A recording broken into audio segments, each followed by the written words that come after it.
ಕೇಂದ್ರ ಸರ್ಕಾರವೇನೋ ಈಗ ಚೈನಾ ಮತ್ತು ಟರ್ಕಿಗೆ ಪಾಠವನ್ನು ಕಲಿಸೋಕೆ ನಷ್ಟವನ್ನು ಮಾಡೋಕೆ ಮುಂದಾಗಿದೆ. ನಿಮ್ಮ ಕರ್ತವ್ಯ ಏನು ಅಂತಂದರೆ ಅದರ ಪ್ರಾಡಕ್ಟ್ಗಳನ್ನು ನೀವು ಬಳಕೆ ಮಾಡಿಬಿಡಿ. ಚೀನಾ ಮತ್ತು ಟರ್ಕಿ ಅದು ಇನ್ನೊಂದು ರೀತಿಯಾಗಿ ನಷ್ಟವನ್ನು ಉಂಟು ಮಾಡೋದು. ಮಗದೊಂದು ಕಡೆಗೆ ಪಾಕಿಸ್ತಾನಕ್ಕೆ ಹೇಗೆ ಯಾವ ರೀತಿಯಾಗಿ ಉತ್ತರವನ್ನು ಕೆಲಸವನ್ನು ಮಾಡ್ತಾ ಇದೆ ಅಂತಂದರೆ, ಬಲೂಚಿಸ್ತಾನ ಈಗ ಸ್ವತಂತ್ರ ದೇಶ ಅಂತ ಘೋಷಣೆಯನ್ನು ಮಾಡ್ಕೊಂಡಿದ್ದಾರೆ. ಇದೇ ಭಾರತ ಬಯಸ್ತಾ ಇತ್ತ, ಅದಕ್ಕೆ ಒಂದು ಸ್ಟೆಪ್ ಹಿಂದೆ ಇಟ್ಟಿದ್ದ. ಸ್ಟೋರಿ ನೋಡಿ ಗೊತ್ತಾಗುತ್ತೆ. ಪಾಕಿಸ್ತಾನಕ್ಕೆ ಶಾಕ್ ಮೇಲೆ ಶಾಕ್. ಸ್ವಾತಂತ್ರ್ಯ ಘೋಷಿಸಿಕೊಂಡ ಬಲೂಚಿಸ್ತಾನ. ಪಾಕ್ನಿಂದ ಬಲೂಚಿಸ್ತಾನ ಇಬ್ಬಾಗ. ಭಾರತದ ವಿರುದ್ಧ ತೊಡೆ ತಟ್ಟಿದ ಪಾಕಿಸ್ತಾನ ವಿಲವಿಲನೆ ಒದ್ದಾಡುತ್ತಿದೆ. ಇಂಡಿಯಾ ಕೊಟ್ಟ ಏಟಿಗೆ ಇನ್ನೂ ಮುಲಾಮ್ ಹುಡುಕುತ್ತಿದೆ ಹೊರತು ಚೇತರಿಕೆ ಕಂಡಿಲ್ಲ.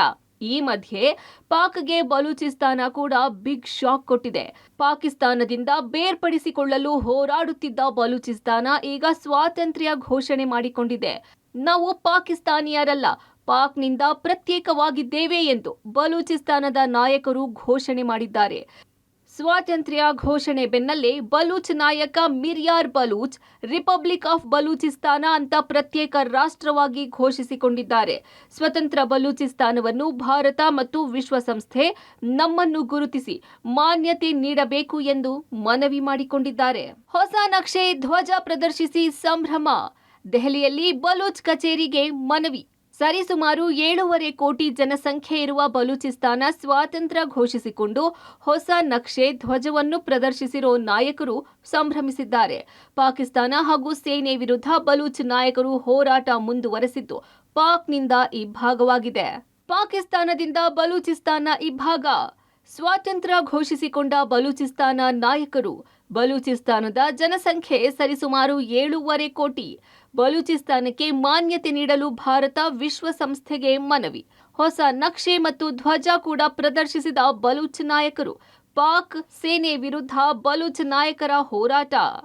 ದೆಹಲಿಯಲ್ಲಿ ಬಲೂಚ್ ಕಚೇರಿ, ರಾಯಭಾರ ಕಚೇರಿಗೆ ಮನವಿ. ಜಿನ್ಹಾ ಹೌಸ್ ಅನ್ನು ಬಲೂಚಿಸ್ತಾನ್ ಹೌಸ್ ಎಂದು ನಾಮಕರಣಕ್ಕೆ ಮನವಿ. ಬಲೂಚಿಸ್ತಾನ ತೊರೆಯಲು ಪಾಕ್ಗೆ ಸೂಚಿಸುವಂತೆ ವಿಶ್ವಸಂಸ್ಥೆಗೆ ಮನವಿ. ಶಸ್ತ್ರಾಸ್ತ್ರ ಇತರೆ ಸಾಮಗ್ರಿ ಬಿಟ್ಟು ಹೋಗಲು ಸೂಚಿಸಲು ಆಗ್ರಹಪಡಿಸಿದೆ. ಪಾಕ್ ವಿರುದ್ಧ ಆಪರೇಷನ್ ಸಿಂಧೂರ ಕಾರ್ಯಾಚರಣೆ ನಡೆಸುತ್ತಿರುವುದಕ್ಕೆ ನಮ್ಮ ಬೆಂಬಲ ಇದೆ. ಪಿಒಕೆಯನ್ನು ಪಾಕಿಸ್ತಾನ ಖಾಲಿ ಮಾಡಬೇಕೆಂಬ ಭಾರತದ ಆಗ್ರಹಕ್ಕೆ ಬಲೂಚ್ ಬೆಂಬಲಿಸುತ್ತೆ. ಮೋದಿ ಅವರೇ, ನೀವು ಏಕಾಂಗಿಯಲ್ಲ. ನಿಮ್ಮ ಹಿಂದೆ ಬಲೂಚಿಸ್ತಾನದ 60 ಮಿಲಿಯನ್ ಜನರು ಇದ್ದಾರೆ ಎಂದಿದ್ದಾರೆ. ಅಷ್ಟಕ್ಕೂ ಬಲೂಚಿಸ್ತಾನ್ ಸಂಪತ್ತು ಎಷ್ಟಿದೆ? ಅತ್ಯಂತ ಸಮೃದ್ಧವಾದ ಪ್ರದೇಶನ. ಅದರ ಬಗ್ಗೆ ನೋಡೋದಾದ್ರೆ ಬಲೂಚಿಸ್ತಾನ ಅತ್ಯಂತ ಸಮೃದ್ಧ ನಾಡು. ಬಲೂಚಿಸ್ತಾನದ ಪ್ರದೇಶ ಅತ್ಯಂತ ಸಮೃದ್ಧವಾಗಿದೆ. ಚೀನಾ ಗಣಿಗಾರಿಕೆ ಉದ್ಯಮ ಸ್ಥಾಪಿಸಲು ಬಯಸಿತ್ತು. ಚೀನಾ ಪಾಕಿಸ್ತಾನ ಆರ್ಥಿಕ ಕಾರಿಡಾರಿಗೆ $57 ಬಿಲಿಯನ್ ವಾಗ್ದಾನ. ಈ ಪ್ರಾಂತ್ಯವು ಅಪಾರ ಖನಿಜ ಸಂಪತ್ತು ಹೊಂದಿದೆ. ಪಾಕಿಸ್ತಾನ ನಿರ್ಲಕ್ಷ್ಯದಿಂದಾಗಿ ಬಡ ಪ್ರಾಂತ್ಯವಾಗಿ ಉಳಿದಿದೆ.